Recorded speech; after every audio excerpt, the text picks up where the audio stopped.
electric cars in the $30,000 to $40,000 often range weren't on par with the Tesla Model 3, which led us to believe that those vehicles will have a tough time competing in the segment as the Model 3 becomes more widely available.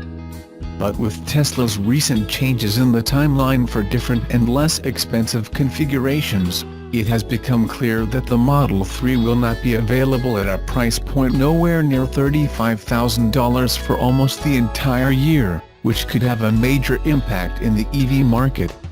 Tesla received close to 500,000 reservations for the Model 3, which is impressive no matter how you look at it, but it's not clear how many are only buying the least expensive version starting at $35,000. A previous survey showed that the majority are actually budgeting closer to $50,000 for the Model 3. But it still leaves a significant number of Model 3 reservation holders counting on the $35,000 base price.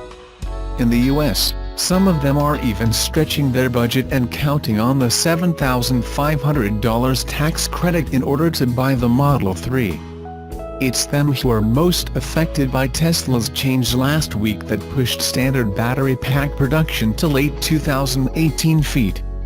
The standard battery pack is essential for Tesla to reach the $35,000 price point, since the current long-range battery pack in production adds a $9,000 premium on the vehicle.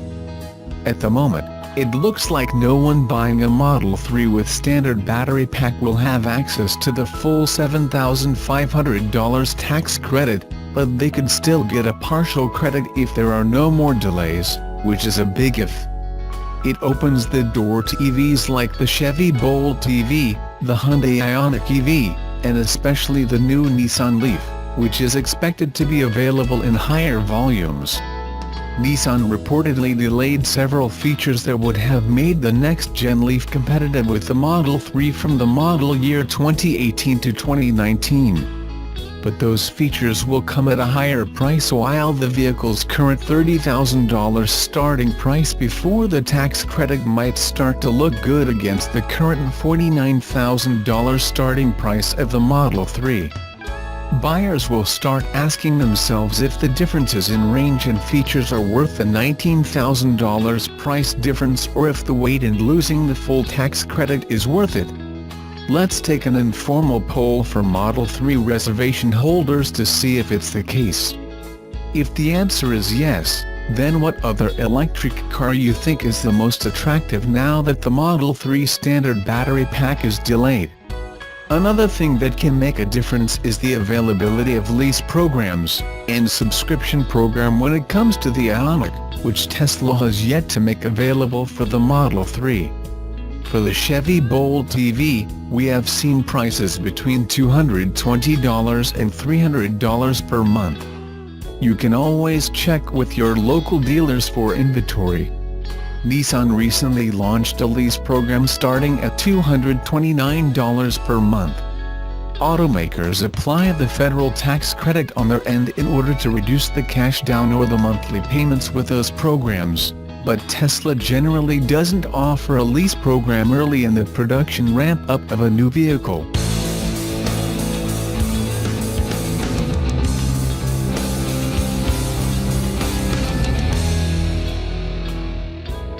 Global demand for the new generation Nissan Leaf means that New Zealand-bound cars are unlikely to arrive before the end of the first quarter in 2019.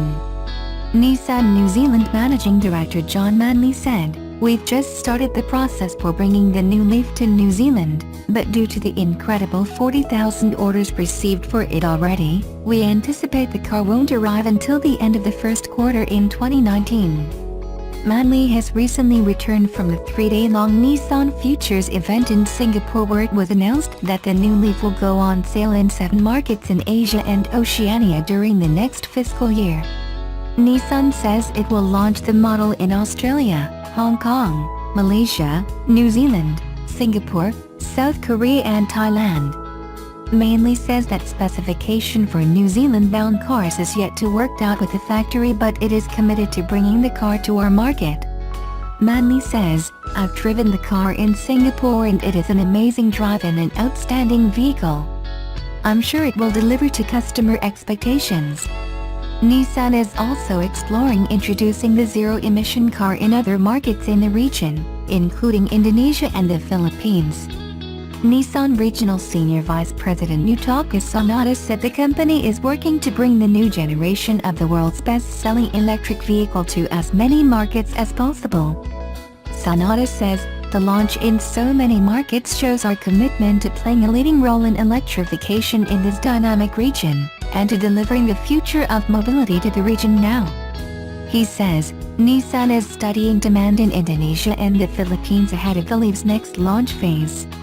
Nissan says the new Leaf features increased power and range, and improved refinement, comfort and convenience. The car's new electric powertrain delivers 110 kilowatts of output and 320 Nm of torque.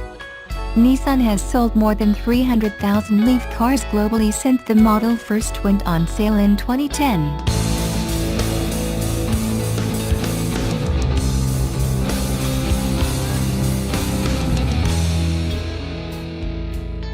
The Japanese brand Subaru is better known for its all-wheel drive system than for the size of its vehicles. This is likely to change with its new SUV, the 2019 Ascent, which will compete against the likes of the Chevrolet Traverse, Honda Pilot and Volkswagen Atlas. Depending on the version, the Ascent can accommodate 7 or 8 people. Specifically designed for the North American market, it has a turbocharged 2.4L flat-4 engine that develops 260 horsepower and 277 pounds-ft of torque.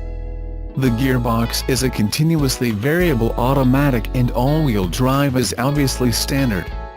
The Ascent can tow up to 5,000 pounds, about 2268 kilograms.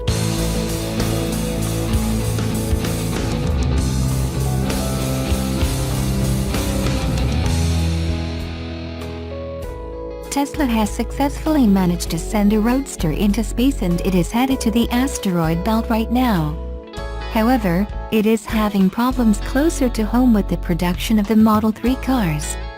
The higher-end cars were produced in record numbers in the fourth quarter of 2017, but the company has reported a huge loss due to the production of Model 3 lagging behind. Tesla has posted a huge loss of $675.4 million in the fourth quarter of 2017.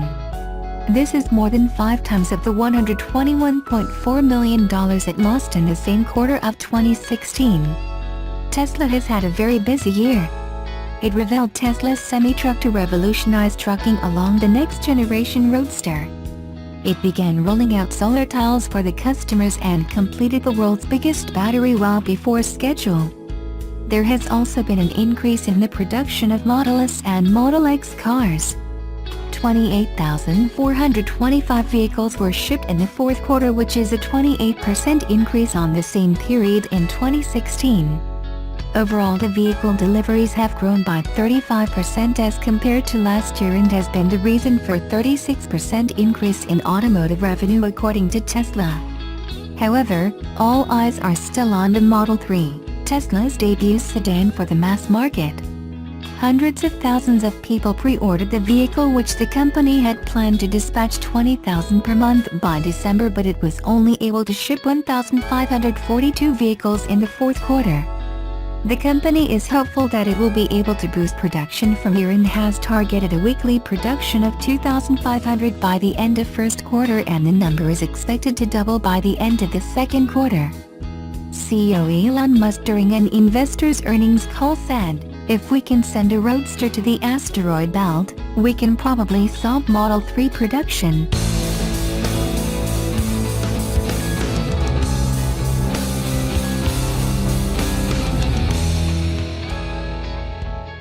Within the next 4 years, the Renault-Nissan-Mitsubishi Alliance will be launching 12 new electric cars, and a whopping 6 of them will be badged as Nissan alone.